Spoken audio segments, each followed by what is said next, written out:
There's a couple of wee bits of more broken slates that needs to be done. There's one there.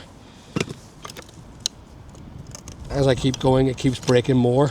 So I'll pull these out, these nails out. What actually damaged this was when the storm came, someone had weighed down a bit of what I refer to as a bit of rubber on this roof, and they put sandbags to weigh it down. They didn't even fix it.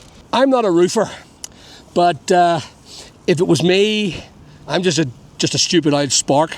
If it was me, what I would do is I would just put down super glue on these tiles, because super glue works really well, and I feel that's probably the best way to fix these tiles.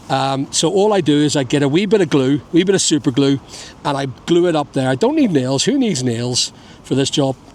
And that's quick fix. And you know what? I probably get about 10 of them done, and I could charge the customer about $4 or $5 grand for doing that.